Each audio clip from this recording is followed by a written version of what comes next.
स्वागत है आपका वीकेंड स्पेशल आवाज़ अड्डा में, जिसमें हम चर्चा करते हैं मार्केट के बारे में, पूरे हफ्ते में क्या हुआ और इस हफ्ते के क्यूज़ लेते हुए आगे की स्ट्रेटजी हमारी क्या होनी चाहिए। तो पिछला हफ्ता काफ़ी इंटरेस्टिंग था भारत और दुनिया के दूसरे बाज़ारों के लिए। बहुत ही इंटरेस्टिंग मार्केट था।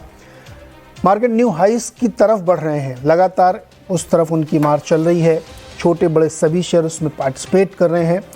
इंडिया के साथ साथ यूएस में भी लगभग वही स्थिति बनी है, जबकि क्यूज़ में कोई खास परिवर्तन नहीं हुआ है। सारी समस्याएं अभी वैसी की वैसी हैं। या तो बाजार इस उम्मीद में चल रहा है कि वो प्रॉब्लम सॉल्व हो गई हैं, या उसको ऐसा लगता है कि इन प्रॉब्लम्स को इतना ज़्यादा वैल्यू देने की ज़रूरत नहीं है, क्योंकि यूएस में भी आप देखें या इंडिया में भी देखें कोई खास चेंज नहीं। हाँ, इंडिया के संदर्भ में आप ये ज़रूर कह सकते हैं कि यहाँ पे इकोनॉमिक इंडिकेटर्स कंफर्ट जोन में है। इन्फ्लेशन नीचे आ गया है, क्रेडिट पॉलिसी आई, मॉनेटरी पॉलिसी में रेट पॉज कर दिए गए और एक अच्छी पिक्चर दिख रही है हमें ग्रोथ के लिहाज से, क्योंकि जीडीपी के नंबर्स बहुत ही अच्छे इंप्रूव होकर आए थे। ऐसे में हम सब की अप्रोच क्या होनी चाहिए, मार्केट को हम कैसे अप्रोच करें, इस हाई के मार्केट में क्या रणनीति हमारी होनी चाहिए। एक तो हम इस पर बातचीत करेंगे, आज हमारा एक बड़ा टॉपिक ही होगा। दूसरा टॉपिक ये होगा कि हम अगर देखें तो सेक्टोरली तो बहुत सारे ऐसे सेक्टर्स हैं जो हाई बना रहे हैं। बिल्कुल आप कैपिटल गुड्स देखिए, बैंक देखिए, एफएमसीजी देखिए, ज़बरदस्त सब में तेज़ी है। तो अगर हम सेक्टोरली कोई चीज़ देखना चाहें या किसी स्टॉक की तरफ देखना चाहें तो कहाँ देखें? सब तो भाग चुके हैं, तो वहाँ पे कहाँ हमारे लिए क्या अपॉर्चुनिटीज़ बनती हैं। और एक तीसरा टॉपिक है जो हमारा सुदीप जी से खास चर्चा होने वाली है कि IEX का शेयर क्यों इतना गिरा, क्यों इतना पिटा, उसके पीछे क्या खबर थी, उस पर बातचीत करेंगे सुदीप जी से, जो आज हमारे मेहमान हैं। सुदीप बंदोपाध्याय जी मार्केट एक्सपर्ट हैं, साथ ही राहुल अरोड़ा निर्मल बंग इंस्टीट्यूशनल इक्विटीज़ के CEO और अनुराग सिंह अमेरिका से जुड़े हैं, एनसिट कैपिटल के फाउंडर एंड पार्टनर। आप सबका सर बहुत बहुत स्वागत है। एक एक टॉपिक लेते हैं। पहले तो ये न्यू हाई की तरफ जो बाजार गया है, ये क्यों गया है सुदीप जी? क्यों गया ये बाजार में? ऐसा क्या बदल गया कि बाजार एकदम न्यू हाइस की तरफ बढ़ता था? और भारत नहीं, अमेरिका में भी, वहां पर भी वही हालत थे। देखिए, जो मुझे लगता है कि ग्लोबली इन्वेस्टर्स रिस्क अवर्स बीच में थोड़ा हो गए थे। फिर जैसे जैसे यूएस में ऐसा माहौल बन गया है कि यूएस फेड शायद और इंटरेस्ट रेट ज्यादा नहीं बढ़ाएगा, पॉज आएगा, या ज्यादा से ज्यादा और एक बार शायद 25 बेसिस पॉइंट रेट बढ़ सकता है। तो एक लेवल पे इन्वेस्टर्स का ये कंफर्ट दिख रहा है कि we are at the end of the hiking cycle. तो जो भी होना था, जो भी इंटरेस्ट रेट हाइक होना था, वो शायद ओवर और may be maximum 25 basis point और होगा। तो वहां से इन्वेस्टर कंफर्ट ड्रॉ कर रहे हैं कि इसके बाद द रेट रिडक्शन का प्रोसेस चालू होगा इकोनॉमी को सपोर्ट करने के लिए। और दूसरी बात, एक अजीब सा पैराडॉक्स है, पर दूसरी बात यह भी है कि यूएस में जैसा रिसेशन या जैसा क्राइसिस का माहौल उम्मीद किया जा रहा था, वो हुआ नहीं। अभी भी यूएस इकोनॉमी लगभग ठीक ठाक चल रहा है, क्राइसिस का माहौल नहीं है, जॉब के जो आंकड़े आ रहे हैं वो अच्छे आ रहे हैं। तो ये सारे देखते हुए एक इन अ डिफरेंट वे इन्वेस्टर्स का एक कंफर्ट भी आ रहा है कि इकोनॉमी का हालत भी शायद बहुत बुरा नहीं होगा। और जो लैंडिंग की बात होती है, हार्ड लैंडिंग के बजाय सॉफ्ट लैंडिंग होगा इस फेज में भी, और ये इन्वेस्टर्स को एक्साइट कर रहा है। इसी के कारण यूएस में इंडेक्स बहुत अच्छा चल रहा है, मार्केट में अच्छा खासा ट्रैक्शन है, और साथ में ग्लोबली अदर मार्केट्स में भी जैसे इंडिया में भी अच्छा ट्रैक्शन है। नाउ यूएस के मार्केट के बारे में और एक चीज मैं कहना चाहूंगा, हालांकि इंडेक्स में बहुत अच्छा परफॉर्मेंस देखने को मिला, पर अगर उसको थोड़ा ग्रैन्युलर डिटेल में देखें तो शायद ये साफ दिखेगा कि वाइल जो 5-6 जो टेक रिलेटेड स्टॉक्स है, वहां पे बहुत अच्छा परफॉर्मेंस हुआ है और वही इंडेक्स को खींच के ले गया यूएस पे। बाकी जो इकोनॉमी फेसिंग स्टॉक्स है, वहां पे इतना कुछ अच्छा प्रदर्शन नहीं रहा। हाँ, बहुत ज्यादा खराब भी प्रदर्शन नहीं हुआ, 1-2% ही अपवर्ड मूवमेंट हुआ है वहां पे। जो ओवरऑल इंडेक्स का स्थिति है, इंडेक्स इतना अच्छा दिख रहा है, इसका कारण वो टॉप 5-6 जो काउंटर्स है, आप जो टेक स्टॉक्स है, दिग्गज टेक स्टॉक है, उन्हीं का परफॉर्मेंस। अब इंडिया की अगर बात करें एक संक्षेप में, इंडिया में मैक्रो पैरामीटर्स जैसे आपने भी जिक्र किया अच्छा दिख रहा है। इंडिया में कॉर्पोरेट परफॉर्मेंस जो लास्ट क्वार्टर के हैं वो भी एक्सपेक्टेशन से बाय एंड लार्ज बेटर ही आए हैं। और उम्मीद अभी भी ये है कि मॉनसून भी शायद ठीक ठाक हो जाएगा। अगर ये सारे संकेत एक साथ रख दिया जाए तो लगता है कि इंडियन इकोनॉमी भी अच्छा चलना चाहिए अगला 1-2 साल। डेफिनेटली उसके आगे भी शायद चलेगा, पर अगला 1-2 साल के लिए इकोनॉमी अच्छा लग रहा है। और रूरल डिमांड में जो प्रॉब्लम था वो भी थोड़ा दूर होते हुए दिख रहा है, क्योंकि जो इनिशियल ट्रेंड है रूरल डिमांड का वो भी पॉजिटिव आ रहा है इस क्वार्टर में।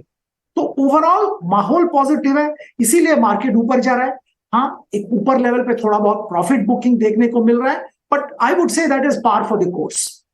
सुदीप सर, एक बड़ी इंटरेस्टिंग चीज हुई है अमेरिका में पिछले दिनों। वो 7 स्टॉक हैं जो S&P को और नैस्डैक को खींच रहे थे, बाकी 493 -1 का रिटर्न दे रहे थे। लेकिन अब पिछले 2-3 दिनों में आप देखिए तो मिड कैप ने पार्टिसिपेट करना शुरू कर दिया है। रसल ने 2-3 बार बीट किया S&P को, और डाउ वाले कंपोनेंट भी अब चलने लगे हैं। तो मतलब ना, खरबूजे देख के खरबूजे का रंग बढ़ रहा है, वहाँ भी रैली शुरू हो गई दूसरे वाले स्टॉक्स में भी क्या?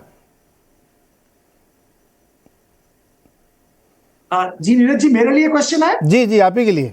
हाँ, नहीं, जैसे मैं जिक्र कर रहा था, अभी माहौल चेंज हो रहा है यूएस में, निवेशक का मूड चेंज हो रहा है, और ये लग रहा है कि इकोनॉमी में जैसा भयंकर रिसेशन की संभावना थी और जैसा बातचीत हो रहा था वो शायद नहीं हो रहा है, क्योंकि अभी भी यूएस में रिसेशन नहीं आया, और जो हार्ड लैंडिंग की बात हो रही है वो नहीं हुआ, सॉफ्ट लैंडिंग हो रहा है। इकोनॉमी धीरे धीरे प्रोग्रेस कर रहा है, अभी भी इकोनॉमी में ग्रोथ आ रहा है। इस साल भी यूएस में उम्मीद की जा रही है कि जीडीपी अब करीबन 1% का ग्रोथ देखने को मिलेगा। तो ये सारे फैक्टर्स निवेशक को इनकरेज कर रहा है कि बाकी सारे स्टॉक्स में भी ध्यान दिया जा सकता है। राहुल, इंडिया मार्केट बहुत ही इंटरेस्टिंग रैली दिखा रहा है बिल्कुल। हालांकि 2 बार एकदम करीब पहुंच के थोड़ा सा वहाँ पे ठिठक जाता, रुक जाता है, लेकिन कोई ऐसी चिंता की झलक दिखती नहीं इंडिया में। अभी जीडीपी का आंकड़ा तो अभी 2-3 दिन 4 दिन पहले ही आया है, लेकिन ये रैली काफ़ी दिन से कंटिन्यू हो रही है। क्या हो रहा मार्केट में ऐसा?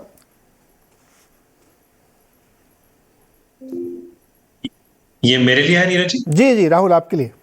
अच्छा, नहीं तो आई थिंक मैं सुदीप जी की बात से काफी हद तक सहमत हूँ Neeraj ji. I think last year अगर आप दिवाली से देखें तो चर्चा हो रही थी कि यूएस रिसेशन में जाने वाला है।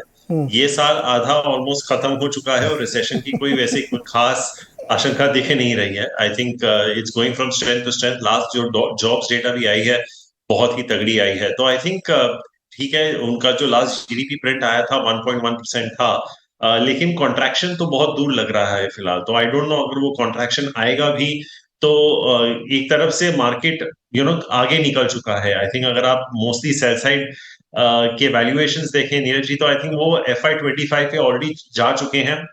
I think we probably seen the peak of FD rates in India. कुछ बैंकों ने आई थिंक एफडी रेट्स घटाना भी चालू कर दिया है। तो आई थिंक एक तरफ से जो आरबीआई और फेड की कमेंट्री है उस तरफ उसको मद्देनजर ऐसे ही लगता है कि इंटरेस्ट रेट हाइक्स अभी ज्यादा आने नहीं वाले। अगर आरबीआई गवर्नर की स्पीच की बात करें तो वो उन्होंने बहुत विस्तार में रूरल इकोनॉमी की बात की थी। I think the fact that he said rural economy is starting to look up. Corporate balance sheets की उन्होंने बात की जो कंप्लीटली ऑलमोस्ट डी लेवर हो चुके हैं। और जैसे सुदीप जी ने भी कहा था, मॉनसून की अभी प्रिडिक्शंस काफी हद तक नॉर्मली हैं। जो एलिनो की बात हो रही है वो टुवर्ड्स द एंड ऑफ सितंबर अक्टूबर हो रही है। तब तक तो वैसे भी हमारा ज्यादातर मॉनसून सीजन खत्म हो जाता है वैसे भी। तो आई थिंक एफआई फ्लोज की भी अगर बात करें Neeraj ji, I think last month बहुत ही स्ट्रॉन्ग था FI flows. I think for since 2022 August, I think it was the best month we've had in terms of FI inflows.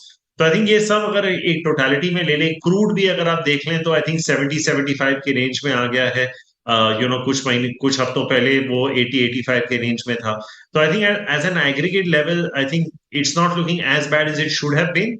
कहीं लोगों ने कुछ ज्यादा ही पेसिमिस्टिक व्यू ले लिया था। हम भी शायद उस कैंप में थे कि अब तक शायद रिसेशन आ जाना चाहिए था, बट क्योंकि नहीं आया है इसीलिए आपका market is at new highs. दूसरी चीज ऑब्वियसली नीरज जी आपने नोटिस किया होगा कि बैंक निफ्टी ने तो नया हाई ऑलरेडी बना दिया है। So banks are operating at peak best asset quality, peak net interest margin, best of credit growth.